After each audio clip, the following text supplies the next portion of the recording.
जब इस पृथ्वी पर अत्याचार बढ़ गया, पापाचार बढ़ गया, एक राक्षस था मुर नाम का। जब वो पापात्मा राक्षस पाप से भर चुका, चारों ओर उसके द्वारा पाप ही पाप होने लगे, तब भगवान श्रीमन नारायण से भगवान ने संकल्प लिया कि इस पापी राक्षस का उद्धार करने के लिए भगवान ने संकल्प लिया। तो एक कन्या प्रकट हुई। उस कन्या का नाम था एकादशी। एकादशी क्यों? एकादशी मतलब 11। 11 मतलब 11। क्या 11? 5 ज्ञानेंद्री, 5 कर्मेंद्री, 1 मन। हमारी ज्ञानेंद्री आंख से आप देख पाते हैं, कान से आप सुन पाते हैं, मुंह से आप, जिह्वा से आप बोल पाते हैं, नाक से आप सूंघ पाते हैं, चमड़ी से टच कर पाते हैं, स्पर्श कर पाते हैं। ये ज्ञान ही तो हो रहा है। आंख से देखने का ज्ञान, रूप का ज्ञान, कानों से शब्दों का ज्ञान, ये ज्ञान इंद्री है जो हमें ज्ञान कराती है। कर्मेंद्री है जिनसे कर्म करते। हाथ ना हो आप तो लेने देने का कर्म कैसे करेंगे? लेने देने का कर्म। पांव से चलने फिरने का कर्म, मुंह से बोलने बताने का कर्म, और मूत्र द्वार और मल द्वार।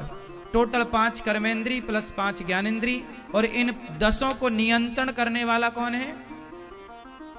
मन। इन 10 का सारथी कौन है? तो ये जो 10 और 1 मन टोटल हो गए 11। भगवान के 10 इंद्री और मन से जो प्रकट हुई उस कन्या का नाम एकादशी है, क्योंकि भगवान के 11 तत्वों से प्रकट हुई। भगवान के 11 तत्वों से प्रकट हुई, इसलिए इनका नाम पड़ा एकादशी। तो एकादशी जब प्रकट हुई तो भगवान ने आदेश दिया, जाओ सारे पापियों को मारो जो तुम अत्याचार जो कर रहे हैं। अब जब एकादशी ने रौद्र रूप दिखाया तो सारे पाप भागे और सारे पाप जाकर के ब्रह्मा जी के पास गए। अच्छा, पाप किसका बेटा है? पुण्य किसका बेटा है? नहीं,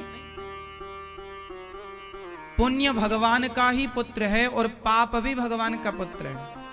ये पुण्य मतलब धर्म, भगवान के हृदय से धर्म प्रकट हुआ और भगवान की पीठ से अधर्म प्रकट हुआ। भगवान के हृदय से कौन प्रकट हुआ? धर्म। और भगवान की पीठ से अधर्म। तो पुण्य है हृदय से और पाप है पीठ से। भगवान के दोनों ही बेटे हैं। तो बेटा नालायक भले हो पर संकट आए तो पिता के पास जाए, दौड़ा दौड़ा गया पाप। हे प्रभु, ये एकादशी तो हमें जलाए जा रही है, वो मार डालेगी, हमारा तो नाश हो जाएगा। एकादशी के प्रभाव से पाप जलने लगे। जैसे आग से घी पिघल जाता है, मोम पिघल जाता है, सारी चीज जलने लग जाती है, उसी तरह पाप जलने लग गए। अब ब्रह्मा जी के पास गए तो ब्रह्मा जी ने कहा, तुम छिप जाओ। कहां छिप जाएं? बोले जाओ अन्न में छिप जाओ। कहां छिप जाओ? कहां? अन्न में। अन्न मतलब अनाज, चावल, दाल, गेहूं, ज्वार, मक्का इत्यादि, ये सब अनाज है, इनमें जाके छिप जाओ, अन्न में। तो जाके छिप गए। एकादशी ने सारे पापों को समाप्त कर दिया, पर अन्न ने पापों को जगह दे दी। तब एकादशी ने कहा, एकादशी के दिन अन्न में ही सारे पाप एकादशी के डर से छिप जाते हैं। और वो अन्न आप लोग खा लेते हैं, रोटी खा लेते हैं एकादशी के दिन, चावल खा लेते हैं आप, तो वो जो पाप छिपे थे अन्न में वो पुनः आपके अंदर प्रवेश कर जाते हैं। सबके पाप आप ग्रहण कर लेते हैं। क्योंकि जैसे रविवार के दिन तुलसी में भगवान नारायण का वास होता है, जैसे रविवार के दिन पीपल में अलक्ष्मी का वास होता है, उसी तरह एकादशी के दिन पाप का वास अन्न में होता है। इसलिए एकादशी के दिन अन्न नहीं खाना चाहिए। तो क्या खाएं? फल खाओ। क्या खाओ? फल। फल, केला खाओ, सेब खाओ। सिंघाड़े के आटे की विधि से आप पूड़ी कचौड़ी जो भी बना सको प्रयोग कर लो। पेट भरना है, भूखे नहीं मरना, लेकिन अन्न नहीं खाना। लेकिन आप लोग तो कहते हैं कि जी हम तो एकादशी करते ही नहीं। आप भले नहीं करते पर अन्न खाते हो ना, तो अन्न खाते हो तो पाप लगता है आपको, वो पाप खाते हो आप, क्योंकि एकादशी के दिन पाप का वास अन्न में होता है। और बाकी दिनों में सुनो, एकादशी के दिन चावल में, अनाज, अन्न में पाप का वास होता है। और द्वादशी के दिन, एकादशी के बाद की तिथियों में, विशेष द्वादशी के दिन अन्न में भगवान का वास होता है।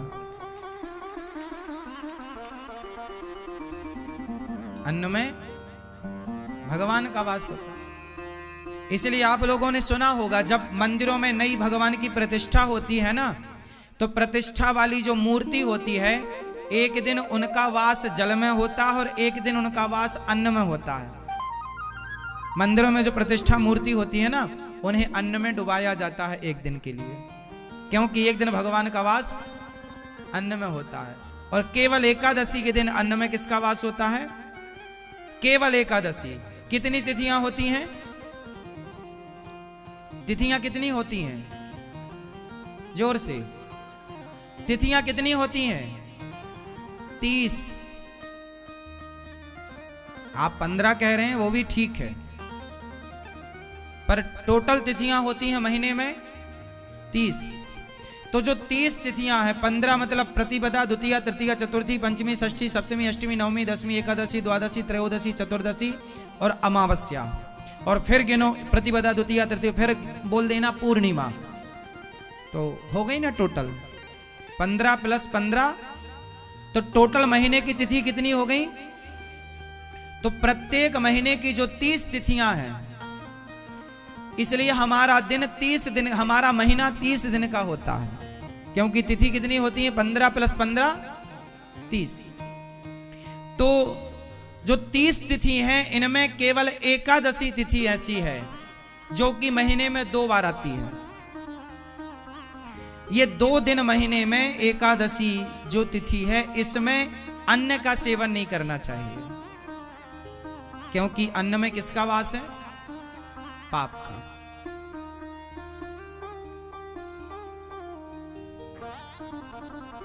देखो, सबकी मान्यता है ना, और मानना चाहिए। जैसे स्त्री जब मासिक धर्म में आती है, स्त्री जब मासिक धर्म में आती है, तो कहते हैं उसमें ब्रह्म हत्या का वास है, क्योंकि इंद्र ने ब्रह्म हत्या ही तो दी ना स्त्रियों को। तो स्त्रियों को जो ब्रह्म हत्या दी, वही तो रज है, वही तो रजस्वला है। तो ये जो रजस्वला स्त्री है, जो 5-7 दिन का आपका टाइम पीरियड होता है, इस समय स्त्री अशुद्ध क्यों मानी जाती है? क्योंकि इस समय ब्रह्म हत्या जो इंद्र ने तुम्हें दी, मतलब ये लिखा हुआ है शास्त्रों में, इंद्र ने अपनी ब्रह्म हत्या 4 लोगों में बांटी, उनमें से एक दी स्त्रियों को। स्त्रियों का कोई दोष नहीं था, पर इंद्र ने दी। अब आप प्रश्न कर सकते हैं क्यों दी, तो ये प्रश्न इंद्र से ही पूछा जा सकता है कि क्यों दी भैया तुमने, लेकिन जो है विधान वो मैं आपको केवल बता रहा हूं कि उस समय स्त्रियां जब अशुद्धि पर होती हैं, तो उस समय स्त्रियों में किसका वास होता है? ब्रह्म हत्या का। इसलिए उस समय जो पुरुष स्त्रियों के साथ संबंध बनाता है, उसे ब्रह्म हत्या का पाप लगता है। लेकिन उस समय केवल 4 दिन का दोष है। स्त्री पति के लिए चौथे दिन शुद्ध हो जाती है, पर भगवान के लिए 7 दिन में शुद्ध होती है। स्त्री मासिक धर्म में है तो कितने दिन बाद पूजा करने का अधिकार है? 7वें दिन। परंतु पति के लिए वह चौथे दिन पवित्र हो जाती है, पर फिर भी हम सबको 7 दिन की ही मान्यता माननी चाहिए। तो कहा जाता है कि पुरुष ब्रह्म हत्या का पाप लगता है यदि वो मासिक धर्म में स्त्री से संबंध बनाता है। तो उसी तरह जैसे स्त्रियों को रज के समय पर स्पर्श करना वर्जित है, स्पर्श मतलब काम भाव से वर्जित है, उसी तरह एकादशी के दिन अन्न खाना वर्जित है। अब आप लोग माने ना माने, और इसका एक साइंटिफिक रीजन भी है। स्त्रियों का मासिक धर्म में अशुद्धि होती है, उस अशुद्धि के दौरान बीमारियों के खतरे ज्यादा होते हैं, तो कहीं आप बीमार ना पड़ जाएं। उस अशुद्ध रक्त के संबंध में ना आ जाएं। दोनों कारण समझिए, साइंटिफिक रीजन समझिए। तो अन्न में भी वास है, इसलिए आप लोग जो कहते ना नहीं जी हम तो नहीं करते, नहीं करते भले, पर पाप तो खा रहे हो आप। मत करो, आप नहीं करते तो मत करो, पर नहीं करते फिर भी तो पाप है। आग में हाथ आप तो धोखे से डाल दो, तो धोखे से डालोगे तो जलेगा नहीं। आग में हाथ धोखे से डालोगे तो क्या जलेगा? नहीं जलेगा।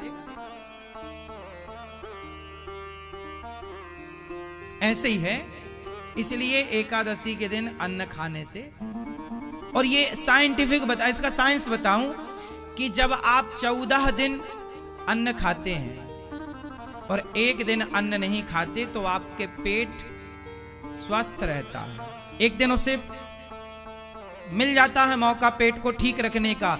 इसी बहाने क्या है, आपने फल खाए आज, आपको ना एकादशी के दिन फल खाना चाहिए। इससे स्वास्थ्य का बहुत बड़ा प्रभाव पड़ेगा। आप बाकी दिन अन्न खाओगे और 1 दिन पूरा पेट फल से भरोगे तो जो शरीर है हमारा, उसे जो फल की आवश्यकताएं होती हैं वो फल से ग्रहण कर लेगा, आप स्वस्थ रहें। आप समझते नहीं, हर चीज का विज्ञान है हमारे भारत में। लेकिन विडंबना देखिए कि एकादशी के दिन आजकल लोग अन्न तो छोड़िए, मांस भी खाते हैं, मुर्गी खाते, मछली खाते, कितना बड़ा पाप कमाते हैं। आगे से आप लोग प्रण करो, एकादशी के दिन भूखे नहीं रहना, फल खाना, दूध पीना है, दही पीना है। बॉडी को हमारी चेंज करके दो चीजों को, ताकि अच्छा रहे। आपके स्वास्थ्य के लिए चीजें अच्छी हैं। आपके बुजुर्गों ने, पूर्वजों ने यदि कोई बनाया नियम तो उसके पीछे साइंटिफिक रीजन है, उसका साइंटिफिक रीजन है, और उस रीजन को समझिए। आज के यूथ को हर चीज को समझना चाहिए। ऐसे ही नहीं तुक्का मार दिया जी, तुक्का नहीं है हमारे यहाँ। हमारी संस्कृति में कुछ भी तुक्का नहीं है। आप कोई भी सवाल पूछ सकते हैं, मैं उसको बिल्कुल साइंटिफिक समझा दूंगा। अब बताइए, हमारे शरीर को एक दिन फलों की जरूरत होती है कि नहीं? रोज नहीं खा सकते तो कम से कम एकादशी के दिन खूब खाओ।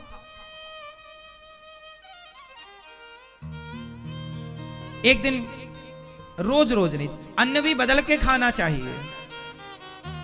पहले के लोग बदल बदल के खाते थे, कभी मक्के की रोटी खा ली, कभी ज्वार की रोटी खा ली, कभी गेहूं की रोटी खा ली। आजकल तो बस हर बार एक सही है, चेंज, शरीर को, बॉडी को चेंज चाहिए स्वास्थ्य के लिए। तो एकादशी हम सबको करनी चाहिए। आज एकादशी है, एकादशी के दिन किया गया पुण्य कई गुना ज्यादा बढ़ता है। एकादशी के दिन किया गया पुण्य कई गुना फलदायी है, और एकादशी के दिन फलों का दान करना चाहिए।